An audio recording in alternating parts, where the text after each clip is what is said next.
जैसे यहाँ कोई इमरान खान साहब का नजरिया है इस वाले में कुछ बताएं, तरफ क्यों नहीं आ सके? रहने वाले लोग हैं वॉलीबॉल से जो टच हैं उनको तो मेरा तारुफ। माजी के जो प्लेयर्स हैं इलाके के, जब आपके साथ थे वो सियालकोट से हैं, तो उनके बाद शफीक पटवारी साहब, आबद कमांडो साहब, बिशारत अमीन।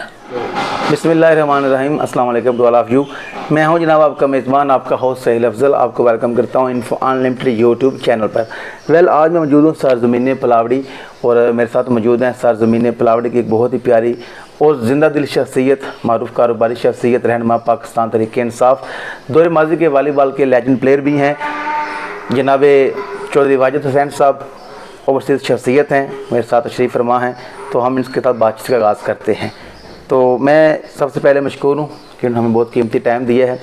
यूसुफ साहब, कैसे मिजाज हैं आपके? ठीक ठाक है जी, अल्हम्दुलिल्लाह, अल्लाह के एहसान है। आप सुनाए खैरियत से हैं? जी, मैं ठीक ठाक हूँ।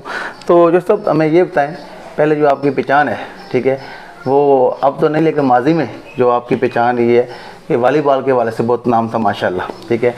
तो आप हमें ये बताएं कि वॉलीबॉल जो आपके सफ़र का, खेल का आगाज़ कब किया था? बिस्मिल्लाहिर्रहमानिर्रहीम। मैं आपका सबसे पहले शुक्रिया अदा करता हूँ आपकी टीम का कि आप यहाँ तशरीफ़ लाए और मुझे गुफ्तगू का मौका दिया। जी जी। तो वॉलीबॉल के हवाले से आपने जो सवाल किया है, काफ़ी तकरीबन जो मुझे याद है 94 जी जी और 95, ठीक है। मेरा आगाज़ जो है ना अपने गांव की टीम से एज ए नेटमैन है। ऑलराइट। तो मैं स्कूल से जब वापस आता था तो मुझे इतना शौक़ था कि मैं स्कूल से घर नहीं आता था, सीधा ग्राउंड जाता था। ठीक हो गया। और खेल के फिर शाम को घर वापस आता था। ऑलराइट। तो ये बताएं हमें कि शुरू में आपको, ये अक्सर हम लोगों से ये सवाल करते हैं क्योंकि एक मेन चीज़ होती है, ज़ाहिर इंसान को एक मोशन होता है आगे लाने वाला। तो शुरू में आपको अपने गांव में, अपने घर से उस्ताज़ा ने तो किसने सपोर्ट किया ज़्यादा? मुझे सपोर्ट की अगर आप बात करते हैं तो गांव के हवाले से तो 3-4 नाम ऐसे हैं, मेरे सीनियर्स हैं। जी जी। बड़े हैं मुझसे थोड़े लड़के, वो जिन्होंने मेरे साथ मुझ पे मेहनत की है, मुझे प्रैक्टिस करवाई है। ठीक हो गया। टैलेंट तो आपको पता है ये अल्लाह की तरफ से अता होती है। जी जी। लेकिन अगर उसके ऊपर मेहनत ना की जाए तो टैलेंट ज़ाया हो जाता है, पॉलिश किया जाता है। तो मेहनत करवाने में जो है ना, मेरे जो साथ खेलने वाले लड़के थे, शफीक पटवारी साहब, आबद कमांडो साहब, बिशारत अमीन और एक मोहम्मद आसिफ भट्टी साहब, इन्होंने मुझे प्रैक्टिस करवाई है, मेहनत करवाई है और मुझे काफ़ी हौसला दिया है इन्होंने। और वैसे जो है वो इससे पहले अगर आप कहें ना कि हर आदमी का कोई उस्ताद होता है, जी जी, तो मेरे उस्ताद सियालकोट से हैं। जो आपके उस्ताद थे वो सियालकोट से हैं। तो उनके बाद मेरे उस्ताद जो है ना वो सियालकोट से हैं, वो उस्ताद नवाज साहब उनका नाम है। मैं 7वीं 8वीं में मंगला कैंट में अपने वाला साहब के साथ जो है ना, हम वहाँ आर्मी के क्वार्टर्स में रहते थे।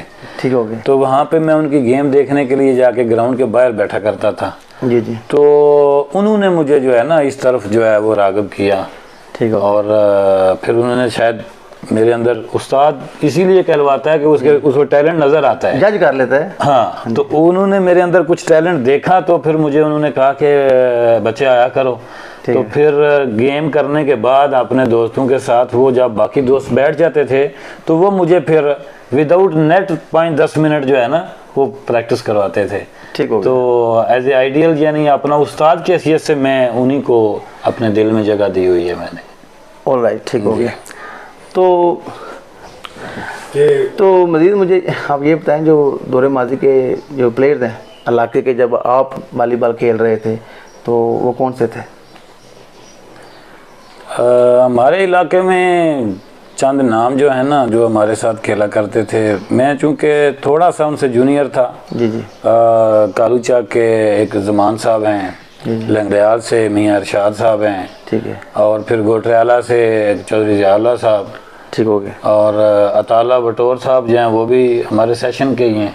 ठीक हो। हमने गेम शुरू इकट्ठी की थी, फिर इसको खुशकिस्मती कहें या बदकिस्मती कहें, फिर मैं फ़ॉरेन में चला गया जॉब के सिलसिले में। जी जी। तो मेरे वहाँ जाने से फिर पाकिस्तान के अंदर तो मेरा वॉलीबॉल का कैरियर समझे रुक गया था। All right. जी हाँ, तो वो फिर बाद में खेलते रहे और इंशाअल्लाह अल्हम्दुलिल्लाह उन्होंने, बड़ी खुशी होती है हमें कि उन्होंने अच्छा नाम कमाया पाकिस्तान के अंदर। ओके, तो आपके जो भाई हैं, जी ठीक है, मोहतरम फौजी साजिद साहब, तो उन्होंने हमें बताया अपने इंटरव्यू में काफ़ी माशाल्लाह आपने उनको तरबियत की, ठीक है, बड़ा भाई होने के नाते भी और सीनियर होने के नाते भी, तो वो आपने उनको किस तरह जज किया कि उनका टैलेंट है, ठीक है? तो साजिद साहब की गुफ्तगू मैंने सुनी है और उन्होंने जो हवाला दिया आपको वो बिल्कुल सही है। ऐसा ही था कि स्टार्ट में चूँकि मैं बड़ा था, मुझे भी बहुत शौक़ था, तो मैं खेलने के लिए चला जाता था, तो घर के काम होते थे, तो फिर अगर ये भी साजिद साहब भी चले जाएं मेरे साथ तो फिर घर के काम करने के लिए कोई और बंदा पीछे बचता नहीं था। तो फिर वापसी पे घर से वालिदैन से जो है वो सुननी पड़ती थी बातें। तो उस चीज़ से बचने के लिए मैं हाल ये निकालता था कि मैं खेलने चला जाता था और साजिद साहब को बोलता था कि आपने नहीं जाना है, आपने ये काम करना है, भैंस का चारा लाना है, ये काम करना है, वो काम करना है। तो और इसके बावजूद भी मेरे डराने के बावजूद, ज़दकोब करने के बावजूद भी ये जल्दी जल्दी काम ख़त्म करके चोरी छुपे फिर भी ग्राउंड में पहुंच जाते थे। ठीक हो गया। तो मैं अच्छा ये यानी आपके मैंने वो बात अभी जो आपने की है, बात की है कि आपके वालिद साहब जो आर्मी में थे? जी अल्हम्दुलिल्लाह मेरे वालिद साहब जो है ना वो पाकिस्तान आर्मी से एज ए सूबेदार रिटायर्ड हैं। अच्छा अच्छा।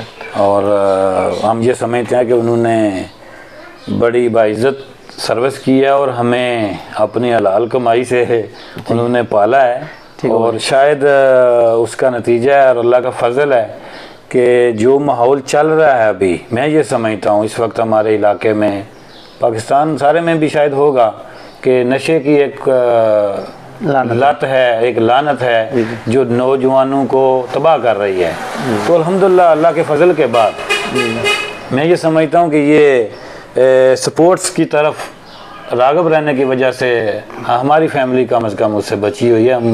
मैं अल्लाह का बहुत शुक्र अदा करता हूँ इस बात के लिए। अच्छा, तो मैं ये समझता हूँ ये तो फिर आपके लिए बड़े प्राउड की बात है, फ़ख्र की बात है कि जो आपके ब्रदर हकीकी हैं, आपके छोटे भाई हैं, उन्होंने आर्मी ज्वाइन की है और उन्होंने वॉलीबॉल में नाम कमाया है और बहुत से अचीवमेंट्स हैं उनकी, उन्होंने आर्मी में सर्व किया है और माशाल्लाह वो अभी तक आर्मी को बड़ा मिस भी करते हैं, ठीक है, लगाव रखते हैं फ़ौज से आकर भी और मुल्क की खिदमत अभी भी करना चाहते हैं। यह सारी जो बातें उनके इंटरव्यूज़ में हुई हैं, तो मैं तो ये समझता हूँ फिर कि ये तो आपके लिए मैं समझता हूँ कि बहुत बड़े फ़ख्र की बात है कि आपके वालिद साहब का नाम आपके भाई ने बहुत मतलब रोशन किया है, बहुत रोशन किया महान। जी बिल्कुल आप दुरुस्त फरमा रहे हैं और हम फ़ख्र करते हैं, इस बात का इजहार भी करते हैं और अमली तौर पर मुज़ाहरा भी करते हैं कि वालिद साहब आर्मी में थे, उन्होंने भी खिदमत की, अब उसके बाद भाई ने भी की और फिर वो साजिद साहब जो हैं वो एक मल्टी टैलेंटेड आदमी है। मैं इसलिए नहीं कहता कि वो मेरे भाई हैं, वो अचीवमेंट उनकी नज़र आ सर्टिफिकेट्स हैं उनके पास। उनसे छोटे भी मेरे 2 भाई हैं, वो भी मेरे हकीकी भाई हैं, तो उनके बारे में तो मैं ये अल्फाज नहीं कहता।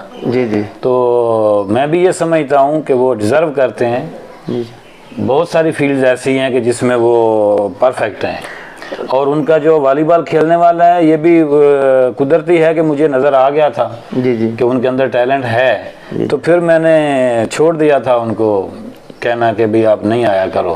और एक टाइम ये आ गया था कि मेरा हाल ये था कि जब तक साजिद साहब ग्राउंड में मौजूद ना हों मैं लावाल नहीं करवाता था।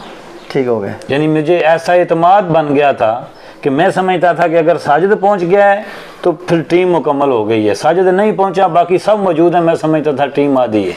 ठीक हो गया। तो इंतज़ार करता था मैं। ठीक हो गया। तो फिर आप बैरून मुल्क भी चले गए? जी। ठीक हो गया। तो बैरून मुल्क आप कब से मुकीम है? जी बस ये कानून कुदरत है, रोज़ी रिज़्क़ की तलाश में और जहाँ नसीब हो। तो मैं यूएई चला गया, मेरे मामू होते हैं वहाँ पे, उन्होंने ही बंदोबस्त किया। तो हालांकि बाय नेचर मेरा मूड नहीं था, लेकिन बस नसीब ले गया वहाँ पे। 2002 में मैं पहली बार जो है वो यूएई में गया हूँ। तो जाके एज ए ऑपरेटर मैंने अपना कैरियर जो है उसका आगाज़ किया है और उसके साथ साथ यूएई में भी वॉलीबॉल तो मैंने जारी रखा है। काफ़ी साल खेला हूँ अल्हम्दुलिल्लाह जो यूएई के रहने वाले लोग हैं वॉलीबॉल से जो टच हैं उनको तो मेरा तारुफ अल्हम्दुलिल्लाह है जी जी।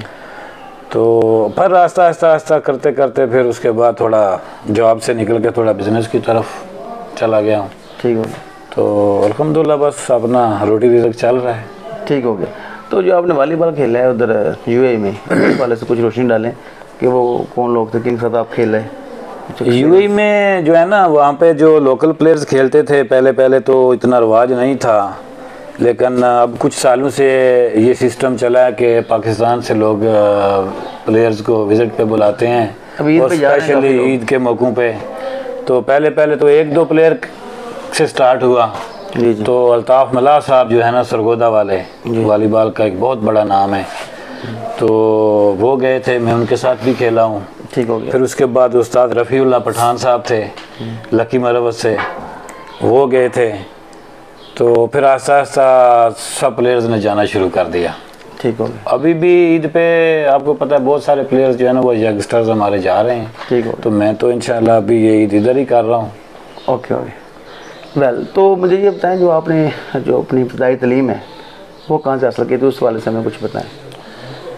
जी, इब्तदाई तालीम जो है ना वो मैं गवर्नमेंट इस्लामिया हाई स्कूल मलका से मैंने मैट्रिक किया था 95 में। ठीक हो गया। उसके बाद जो है वो फिर ग्रेजुएशन मेरी खारियाँ कैंट कॉलेज से है। ठीक है।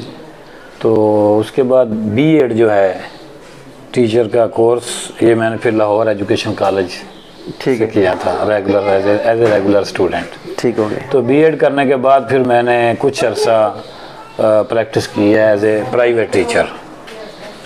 बस मेरा एजुकेशन के हवाले से यही कैरियर है। यानी आप यानी कि आपने कोर्स किया, बीएड किया, जी मैंने अल्हम्दुलिल्लाह बीएड फिर किया। आप टीचिंग तरफ क्यों नहीं आ सके? टीचिंग की तरफ ना आने का जो बेसिक प्रॉब्लम है वो ये थी कि मैं ये समझता था कि मैं अपनी फैमिली में सब भाइयों में बड़ा हूँ, तो बड़े भाई के ऊपर जो है ना वो बहुत सारी जिम्मेदारियाँ होती हैं अगर बंदा महसूस करे तो हमारे जो टीचर के सैलरी है तो उसके अंदर मैं समझता हूँ कि अगर टीचर अपना स्टैंडर्ड मेंटेन कर ले, उस्ताद को एक वेल ड्रेस होना चाहिए, बिल्कुल, तो उसकी सैलरी के अंदर जो है ना वो अपने आप को मेंटेन कर सकता है और ज़्यादा से ज़्यादा अपनी फैमिली को हार्डली चला सकता है। बिल्कुल। तो बाकी बहन भाइयों को असिस्ट करना उसके बस की बात नहीं होती। ठीक है। तो इसलिए फिर मैंने सोचा कि अगर मैं टीचर बन गया तो बाकी बहन भाइयों को मैं सहारा नहीं दे सकूँगा, बिल्कुल, तो मुझे कोई ऐसा काम करना चाहिए जिसमें मुझे थोड़े पैसे ज़्यादा मिल जाएँ। तो उसी वजह से फिर मैं फ़ौरन में निकल गया था। ऑल राइट, ठीक हो गया। बिल्कुल जनाब, ये थे जनाब शोर वाजिद हुसैन साहब पलावड़ी, रहनुमा पाकिस्तान तहरीक इंसाफ। हमने इनके साथ काफ़ी गुफ्तगू की है वॉलीबॉल और इनके सियासी जो कैरियर उसके हवाले से बातचीत हमने की है। तो उम्मीद करता हूँ आपको बातचीत हमारी पसंद आई होगी। तो प्लीज़ हमारे चैनल को सब्सक्राइब करें और ज़्यादा से ज़्यादा हमें सपोर्ट करें। अपना ख्याल रखिएगा, तो हमें याद रखिएगा। खुदा हाफिज़।